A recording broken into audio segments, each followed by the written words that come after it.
이번에는 그럼 지난주 있었던 미국 시장의 어떤 그 변동 폭에 대해서 한번 말씀을 나누어 보시죠. 상당한 어떤 변동이 있었잖아요. 여러 날 하락을 하고요. 이게 이제 시장이 이제 하락으로 반전되는 것이냐, 버블이 꺼지는 것이냐, 아니면 일시적인 어떤 심리 불안이냐, 이거에 대한 논란들이 많이 있거든요. 어떻게 보세요? 제가 보는 어떤 그 돌발 변수의 개념은 두 가지입니다. 하나는 미국이 언제 긴축으로 들어갈지, 긴축으로 들어가면은 긴축 발작이 일어날지 여부거든요. 우선 그걸 먼저 설명드린 다음에 그다음에 게임스톱 사례로 들어가죠.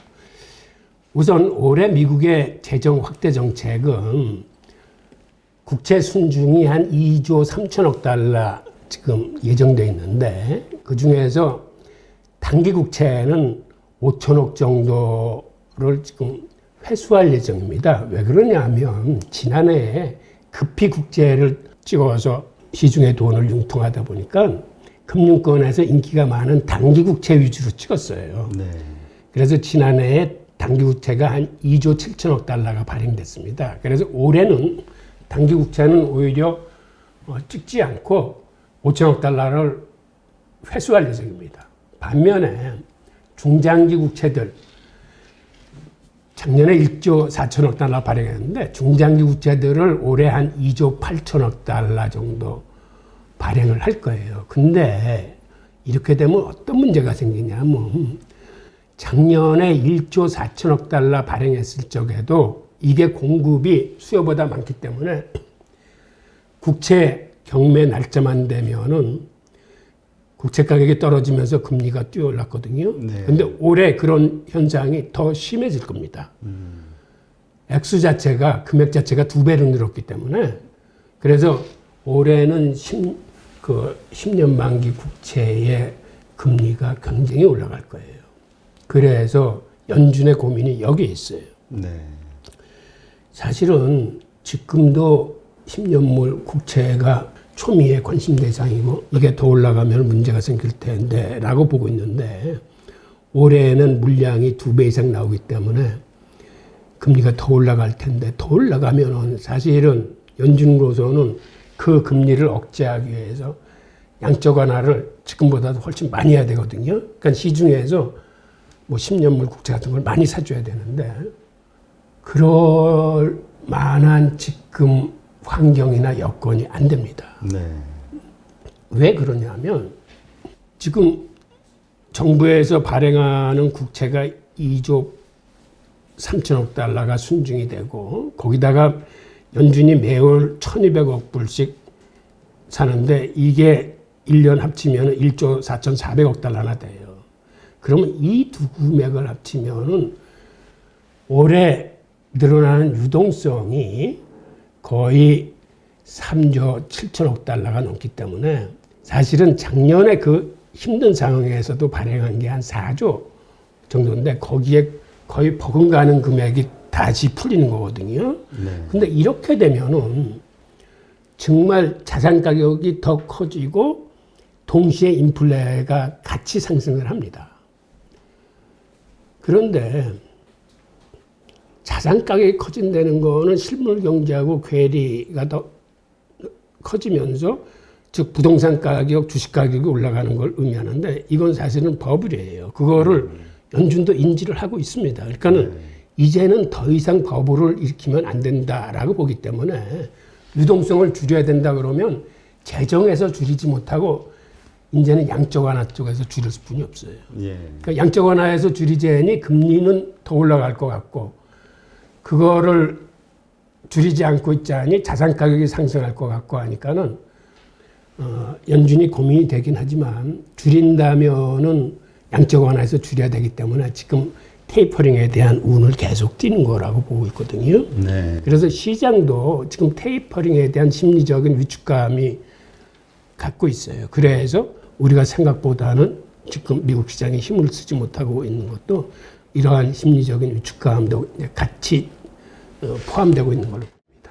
네, 사실 지난주 그 연준 FOMC 회의 이후에 파월 의장이 뭐죠? 금리 인상 할 때는 분명히 사전에 얘기해 주겠다. 그리고 당분간 할 예정이 전혀 없다. 분명히 했음에도 불구하고 시장은 떨어진 거잖아요. 주식 시장은. 맞아요. 근데 이제 그 원인들을 많이 이제 이야기하는 것이 그 이상의 것을 바랬는데 기본적으로 더 이상 뭔가 내가 나쁜 짓은 그러니까 위험한 짓은 하지 않을게 정도의 언급만 했지 시장을 위해서 좀 더 이렇게 뭔가 풀어주는 이게 없었기 때문에 기대 심리가 좀 무너졌다 이런 평을 하는 분들도 있더라고요. 사실 연준은 이제 더 이상 해줄 게 없어요. 통화 정책으로는 해줄 게 없습니다. 그러니까 연준 스스로가 양적 완화가 지금 바람직하지 않다라고 알고 있기 때문에 지금 이렇게 월 $1,200씩 푸는 것도 저거를 줄여갈 수뿐이 없을 거예요. 근데 어떻게 하면 시장에 경착륙을 하지 않으면서 이거를 좀 스무스하게 줄일 수 없을까라고 이제 고민을 하는 거죠. 네. 1월 마지막 주 주가가 급락을 했는데요. 여기에 대한 시각이 이제 세 가지가 있습니다. 하나는 그간 많이 올랐기 때문에 숨고르기 할 때가 됐다라고 보는 관점이 있고, 또 하나는 연준에서 테이퍼링 이야기가 나온 것에 대한 심리적 위축이다라고 보는 시각이 있는가 하면 게임스톱 사태가 직접적인 도화선이라고 보는 이러한 관점이 있습니다. 그래서 이번에는 그 게임스톱 사태에 대해서 한번 알아보겠습니다. 네. 우선 게임스톱 사태는 게임스톱이라는 회사가 그 비디오 게임을 파는 그 판매 매장을 한 5,500개 정도 갖고 있는 곳이에요. 그래서 사실은 지금의 30, 40대들은 많은 향수를 갖고 있는 이러한 그 기업인데 지난해 8월까지만 해도 주가가 한 $4 선이었거든요. 그런데 11월 달에 새로운 게임들을 출시하고 또 이때 때마침 그 라이언콘이라는 나름대로 좀 유명한 기업가가 이 게임스톱을 온라인 유통점으로 변신시키겠다. 그러니까 오프라인 사업을 앞으로는 가능한 온라인 사업으로 방향을 틀겠다라고 얘기하면서 이사진에 합류함으로써 그 주가가 한 $40, 그러니까 한 10배 정도 치솟았습니다. 엄청나네요. 예. 이런 걸 보고 그 공매도를 그 전문으로 하는 헤지펀드들이 이거 생각보다 너무 많이 올랐는데 이게 본질 가치가 이렇게 될 수 있을까? 라고 하면서 일종의 먹잇감으로 시비를 붙기 시작했어요. 한마디로. 네. 그래서 스트론 리서치라는 데에서 지금 저 가격은 너무 높다. 저거는 반토막 $20대가 적정 가격으로 생각한다. 라고 하면서 공매도 선언을 합니다. 그러니까 거기에 곁들여서 그 멜빈 캐피탈이라는 데에서 5천만 주나 되는 거대한 공매도를 걸어요. 네. 그러니까 멜빈 캐피탈 같은 나름대로 큰 헤지펀드가 공매도를 시작하니까 헤지펀드 업계에서는 일종의 기러기 때 현상이라는 게 있어요. 예. 그러니까 앞에 대장 기러기가 뜨면은 먹잇감이 있다라고 생각하기 때문에 다른 군소 헤지펀드들이 쫙 달라붙는 현상입니다. 네. 그러다 보니까 어떤 현상이 발생했냐면 공매도 총액이 저 기업 주가 총액보다도 훨씬 많아진 거예요. 원래 아무리 많아도 100% 이상이 될 수는 없는 거죠. 그렇죠. 아무리 많아도 100% 이상이 될 수 없는데 이 개인들이 들어가서 분석을 해보니까 이게 뭐 136%, 또 어떤 사람은 120% 이런 식으로 이게 훨씬 많다라는 이러한 그 허점을 발견합니다. 즉, 그 얘기는 정식으로 빌려서 공매도를 하는 게 아니라 무차입 공매도, 즉 빌리지도 않고 공매도를 먼저 때리고 하는 어떤 그 제도상의 허점을 이용한 그런 공매도들이 있다는 거죠. 그리고 공매도라는 건 이거는 일단 가격이 높을 때 팔고 가격이 떨어지면 되사서 갚아야 하는 건데 네. 그거는 가격이 떨어지든 올라가든 하여튼 되사서 갚아야 하는 특성이 있는 겁니다. 그렇죠. 네.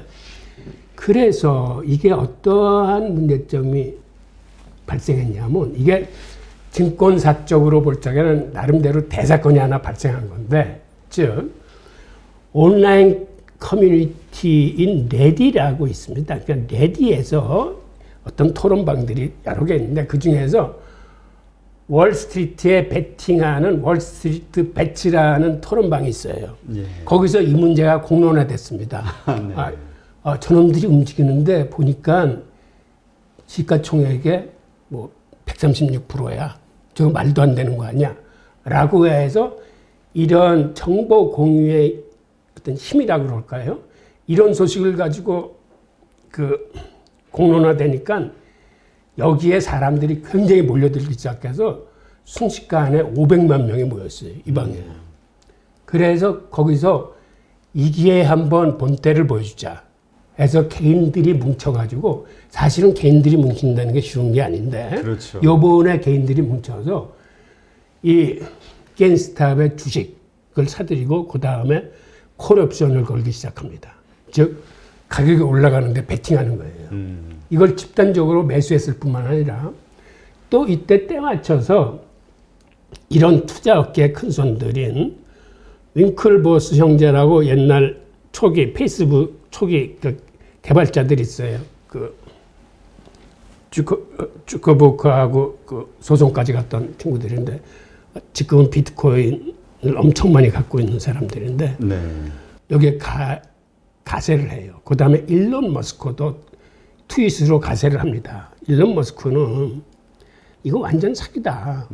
여러분들 없는 집을 팔 수 있습니까? 없는 차를 팔 수 있나요? 근데 왜 주식은 없는 주식을 파는 겁니까? 이건 완전히 사기입니다. 일론 머스크도 옛날에 공매도 때문에 엄청 고생한 사람이거든. 테슬라가 거의 망할 뻔했잖아요. 맞아요. 그 다음에 또 페이스북의 부사장을 지냈던 차마스라는 사람이 콜옵션에 가세를 해요. 그 다음에 차마스가 콜옵션에 가세한 걸 알고 방송국에서 인터뷰를 하는데 그 인터뷰 현장에서 굉장히 날카롭게 서로 치고받고 있는데 그 자리에서 차마스가 헤지펀드의 구조적인 문제점을 조목조목 얘기를 합니다. 그래서 개인들이 막 달아오르기 시작하는 거예요. 그래서 10일간에 가격이 수직 상승하는데 이때 1643%가 상승을 해요. 가격이. 예. 그러니까 이때 공매도 세력들의 그 스퀴즈가 발생해서 한 700억 정도 손실을 봤다는 이런 추정이 있어요. 근데 이거는 달러잖아요. 700억 달러. 700억 달러. 700억 달러. 근데 이거는 매체마다 조금씩 틀리긴 한데 이런 보도도 나왔고, 그런데 문제는 어디서 터지냐, 뭐 이렇게 그 수직 상승을 하니까 로빈후드라는 그러한 그 거래 앱이 있는데 로빈후드를 포함한 일부 거래 앱들이 개인의 매수를 막아버립니다. 즉 기관 투자자나 헤지펀드들은 매매를 하게 놔두고 개인들은 파는 것만 허락하고 사는 거를 막아버리는 거예요. 네. 그러니까 어처구니 없는 이런 일이 이제 발생을 해가지고 400불대에 있던 주가가 100불대로 이제 폭락을 해요. 근데 로빈후드라는 그 앱이 사실은 그 미국인들 사이에서 굉장히 그 사랑받던 앱이었는데 그 앱은 수수료가 무료야. 그리고 스타트업으로 커서 유니콘이 됐을 뿐만 아니라 예탁금을 활용해서 수익도 창출할 수 있게 하고 일반 ATM에서도 그 인출할 수 있는 이런 시스템을 둬가지고 미국에서만 1,300만 명이 그 로빈후드 앱을 사용합니다. 그런데 문제는 로빈후드가 이렇게 개인의 매수를 막은 거는 로빈후드 투자자 대주주의 하나가 시타텔이라는 헤지펀드예요. 근데 시타텔이라는 헤지펀드는 이게 굉장히 유명한 헤지펀드인데 그 초단타 매매를 해가지고 일반 개미들한테는 이 원성이 자자한 헤지펀드예요. 네. 시타텔은 사실은 우리나라에서도 이 초단타 매매를 합니다. 네. 그런데 시타텔 헤지펀드가 그 5천만 주를 산 멜빈 캐피탈이 그 쇼스퀴즈에 걸려서 큰 손해를 보게 되자 자금을 지원해 줍니다. 그러니까 이 회사의 어떤 붕괴를 막기 위해서. 근데 저런 사실이 다시 개미들한테 알려지면서 그 개인들의 매수를 막았을 적에 7연속 그 하한가를 치고 서킷 브레이크가 걸리고 하면서 기록적으로 이제 폭락을 하면서 개인들이 그 어떠한 뭐라고 그럴까 분노가 이제 그게 달하게 되는 거죠. 네. 그래서 이제는 주가의 내재 가치가 문제가 아니라 완전히 집단 감정 싸움으로 이제 변한 거예요. 즉 개미 대 헤지펀드의 싸움이 되는 거예요. 근데 개미들이 이렇게 헤지펀드에 대한 원한을 갖게 된 사실 근본 원인은 금융위기 당시에 글로벌 그러한 위기를 만들어낸 원흉이 헤지펀드라고 생각하고 있는데 헤지펀드는 그 위에 전혀 거기에 대한 책임을 묻지 않고 벌금도 안 내고 오히려 나중에 자기들이 그 보너스 잔치 벌여가지고 국민들한테 원성을 당하고 그리고 글로벌 금융위기 때 많은 사람들이 정말 너무 많은 그 고통을 당하고 그 당시에 가산을 털린 사람도 많잖아요. 그렇죠. 그러니까 개미들한테 그러한 그 반감이나 이제 악감정이 남아 있었던 거예요. 그리고 이 싸움이 시작되자 우리나라 국내 투자자들도 이 그 게임스타 주식을 한 500원 이상 또 사들였어요. 발빠르게. 한국이 저런데 정말 빠르게 들어가죠. 근데 저게 한국만이 아니라 전 세계에서 몰려드는 것 같더라고요. 맞아요. 네, 개미들이. 네. 그리고 개미들이 이렇게 가격이 폭락하는 속에서도 자기들끼리 똘똘 뭉쳐가지고 끝까지 팔지 않고 버텼어요. 보통 때 같으면 가격이 저렇게 떨어지면은 손절을 칠 텐데 이거는 이미 가격 싸움이 아니고 집단 감정 싸움이기 때문에 그리고 그 로빈후드가 이렇게 개인의 매수를 막은 것에 대해서 그 다음엔 정치권에서부터 문제 제기가 됐어요. 들고 일어났어요. 예. 그래서 오코르테스라는 그 뉴욕주 하원 여성 아주 유명한 사람이 있습니다. 예. 그 현대통화이론을 주장하는 사람인데 여기서도 이거는 불법이다. 조사해서 엄벌을 내려야 된다라고 하고 그다음에 미국 증권 거래감독위원회에서도 조사하겠다. 그다음에 다른 정치가들도 굉장히 많이 나섰어요. 그래서 로빈후드가 규제를 풉니다. 그러니까 규제를 풀자마자 100불대였던 게 다시 325불로 폭등을 합니다. 그 과정에서 헤지펀드가 한 200억 달러의 손실을 봤다고 CNBC가 보도를 해요. 그러니까 이제는 개미들이 힘을 얻어가지고 전선을 넓히는 거야. 그러니까 게임스톱뿐만 아니라 AMC라는 어떤 극장 체인 또 뭐 등등 몇 가지를 옮겨가요. 그래서 완전히 전선이 확대돼요. 그리고 이제는 정치권으로 문제가 비화됐기 때문에 이걸 청문회 하기로 했어요. 그리고 헤지펀드들의 공매도 현황과 그들이 어떤 식으로 단합을 하고 어떻게 하는지 그리고 개인은 그들과 동등한 권리를 갖기 위해서 어떤 식으로 시스템을 개선해 줘야 되는지 이런 것들이 이제 청문회에서 그 논의가 되고 아무래도 방향은 헤지펀드를 규제하고 개인한테 유리한 쪽으로 이 시스템이 이제 개선될 것 같고 책임을 물을 것 같아요. 그런데 이 문제가 미국의 문제로만 그치는 게 아니라 우리 한국의 공매도 제한도 지금 걸려 있지 않습니까? 그렇죠. 그래서 우리 한국에도 이게 큰 영향을 미칠 거라고 지금 보입니다. 그러니까 이러한 근저에는 미국인들의 어떤 계층 갈등, 즉 부의 편중 이런 게 사실은 도사리고 있어요. 그러니까 미국의 지금 전체 부가 이제는 상위 10%가 아니고 상위 3%도 아니고 상위 1%도 아니고 상위 0.1%의 가구가 하위 90%의 가구보다 더 많은 부를 이제 갖기 시작했다라고 그 미국의 그 한 단체가 이러한 그래프를 발표를 했어요. 그러니까는 이제는 완전히 미국이란 나라는 그 1대 99의 싸움이 아니고 0.1대 어떤 90%라는 어떤 그러니까 너무 지나치게 빈부격차, 즉 부의 편중이 심화되고 있는데 이러한 계층과 갈등이 이번에 개미와 헤지펀드의 싸움으로 이제 나타나고 있는 겁니다. 그래서 공매도의 논의가 앞으로 상당히 본격적으로 이제 이루어질 거라고 보이는데, 공매도가 나름 순기능은 있어요. 그러니까 본질 가치보다 심하게 부풀어진 버블 같은 거를 사전에 잡아낼 수 있는 이런 순기능이 있는데, 그럼에도 불구하고 여태까지는 이거를 기울어진 운동장이라고 부르는데, 즉 공평한 싸움이 아니고 이게 기관 투자자나 헤지펀드에게 유리하게 시스템이 돼 있다는 거죠. 네.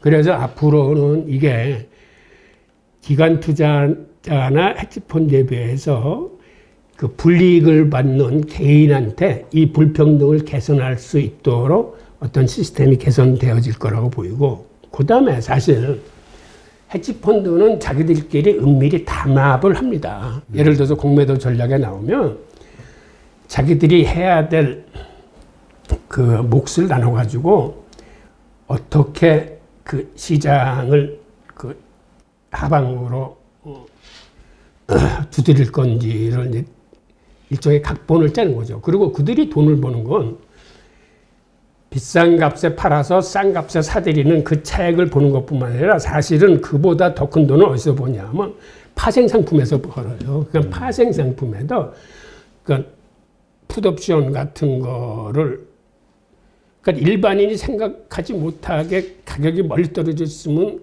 파생 상품 가격이 엄청 싸거든요. 그렇죠. 그러니까 거기다가 베팅을 하고 이거를 그 목표에 맞게 끌어내려 가지고 이쪽 현물 시장에서도 득을 보지만 사실은 파생 상품 시장에서 더 큰 돈을 봐요. 그리고 자기들의 목적이 이루어지면 순식간에 목적을 달성한 다음에는 그거를 밑바닥에서 다시 그만큼을 사들입니다. 그래서 일반인들은 저게 밑에서 꺾어져서 반등할 때 사야지라고 들어가면 이미 늦어요. 못 사요. 이러한 것들이 벌어지는 게 다반사인데, 요번에는 그런 걸 원천 봉쇄한 개미들이. 왜? 물량을 갖고 내주지 않으니까 이제 헤지펀드가 다시 사야 되는데 물량이 나오지 않기 때문에 가격이 치솟는 거예요. 비싼 값에 살 수밖에 없는 상황. 예. 그래서 요번에도 사실은 이 개미들도 사이트에서 이게 담합한 거 아닙니까? 그렇죠, 그래서 사실. 이것도 사실은 법에 걸리는데, 헤지펀드가 하는 건 은밀하게 하니까 법에 안 걸리고, 근데 개인들이 이번에 그 담합한 것도 사실은 이게 법률적인 문제에서는 자유로울 수는 없을 거예요. 하지만 그러한 거를 떠나서 하여튼 이번에는 개미들이 통쾌하게 헤지펀드의 어떤 그러한 것들을 잡았다는 의미에서 이게 증권사적으로는 굉장히 의미가 있어요. 이제 세력이 함부로 옛날처럼 횡포를 하지는 못할 거다. 그 다음에 이제는 세력이 분권화되고 다양화되는 길로 이번 일을 계기로 이게 다양화되는 거 아니냐. 그 다음에 앞으로 개미들을 여태까지는 한마디로 우습게 봤는데, 이제는 개미가 세력화돼 가지고 옛날 개미가 아니다. 이런 식으로 나오는 슈퍼개미의 개인화. 그리고 이번 사태가 세계 주가에 미친 영향을 보면은 이번에 헤지펀드들이 뭐 지금 몇백억 달러의 손실을 보지 않았습니까? 그러니까는 그 마진콜을 보충하기 위해서 다른 주식들을 급하게 팔기 시작한 겁니다. 그러니까 이게 미국에 있는 주식뿐만 아니라 신흥국 주식도 대거 처분을 했어요. 그래서 우리나라 같은 경우 삼성전자나 현대차, 특히 현금화가 잘 되는 이런 대형주들을 먼저 처분을 합니다. 그러다 보니까는 저것도 한 20%씩 빠졌죠. 삼성전자나 현대차도 우리가 지난주에 그렇게 빠졌는데, 그리고 일부에서는 그럼에도 불구하고 헤지펀드가 지금도 버티는 중이다. 즉 숏스퀴즈 물량으로 처분한 게 그렇게 많지 않고 아직 많이 갖고 있다라는 그런 설도 있습니다. 그러니까 저도 그 뉴스 하나를 봤는데 그 진위 여부는 정확하지 않습니다만은 어디 언론사에서 이렇게 분석한 걸 보니까 저 숏스퀴즈 때 그 매입해서 청산한 매도 포지션, 그 숏 포지션 청산한 물량이 8%밖에 안 된다. 그러니까 공매도의 아직 92%를 들고 있다. 헤지펀드가 들고 있다라는 건 이제 싸울 준비, 그쪽도 이제 힘을 비축하는 거잖아요. 그래서 사실 오늘 저녁에 그 장이 어떻게 흘러갈지가 되게 중요하다 이런 얘기를 하더라고요. 미국 장이. 근데 지금 헤지펀드들이 저거를 처분하지 못하는 게 많은 헤지펀드들이 저걸 처분하면 헤지펀드 자체도 청산을 해야 된다고 그럽니다. 그러니까 망하는 거예요, 헤지펀드는. 그러니까 현재 상태에서만 아까 말씀하신 마빅 어디죠? 그 멜빈 캐피탈. 거기도 지금 현재 그 자산이 50%로 줄어든 상황이라고. 맞아요. 아니 그리고 또 지금 다른 데서 그 지원을 받았어요. 현금이 모자라서 그 아까 얘기한 시다텔에서도 받고 이 자금을 조달하고 있는 중이에요. 그러니까 이번에 이 헤지 펀드들이 불멘 소리 나오는 게 보니까 앞으로는 공매도 하기 힘들다. 뭐 이런 그렇지. 얘기도 있더라고요. 저 시트론 같은 데는 앞으로 공매도 리포트를 내지 않겠다고 항복선을 했어요. 그래서 그러니까 옛날에는 공매도 리포트라는 게 이거 좀 이상한데 여기 지금 너무 주가가 지금 과대 포장돼 있는데 이런 리포트를 해서 공매도를 유도했었는데 자기네들이 그거 안 하겠다고 그랬어요.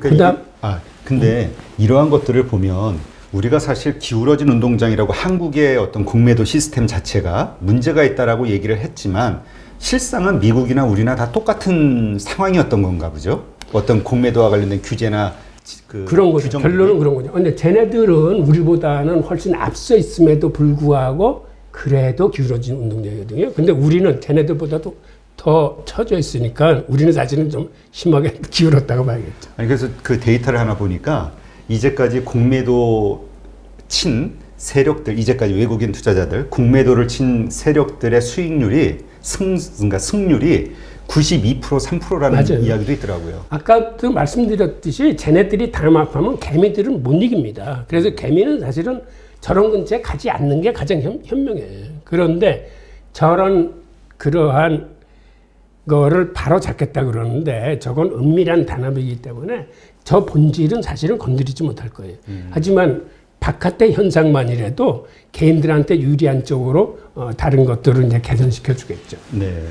그리고 이러한 현상이 지금은 시장이 많이 출렁거리지만 결국은 패시브 펀드 같은 데서 지금 판 물량을 다시 재매입할 수뿐이 없을 겁니다. 그러니까 지금은 급하니까 뭐 신흥국 주식을 막 던지고 하지만은 이걸 나중에 그 균형을 맞춰줘야 하거든요. 그래서 지금은 시장이 출렁거리고 많이 빠졌지만은 앞으로는 패시브 펀드가 개입해서 이거를 재매입할 시에 다시 주가가 완만히 상승할 수 있다는 그런 포인트가 하나 있고요. 즉 여기서도 봤지만 이러한 그 몇 개 기업의 돌발 변수에도 세계 주가가 출렁거려요. 네. 그래서 앞으로는 다른 돌발 변수들도 얼마든지 나올 수 있는 거거든요. 그래서 가장 주의 깊게 봐야 될 거는 미국의 긴축 발작의 징후가 보이는지 여부하고 그다음에는 이런 돌발 변수가 생겼을 적에 지금은 장이 버블이다라고 생각했기 때문에 이렇게 주가가 크게 흔들릴 수 있다라는 거를 아마 투자자들은 유념하셔야 될 거예요. 네. 하여튼 지금 말씀해 주신 이런 상황들 이렇게 점검을 해보니까 정말 저 돌발 변수네요. 과거에는 생각도 못했던 일들로 지금 주가가 출렁거리는 거잖아요. 네. 그러니까 우리가 예상하지 못했던 또 어떤 문제들이 터질지 모르겠다라는 그런 생각이 들고, 그러나 어쨌건 현재 그 유동성이라는 어떤 그 기본 기조가 살아있기 때문에, 그리고 저러한 어떤 일시적인 현상으로 주식을 팔 수밖에 없었지만 다시 사야 되니까 주가는 다시 상승 쪽으로 자리를 잡아갈 것이다. 이렇게 보시는 걸로 이해를 하면 되겠네요. 네, 알겠습니다.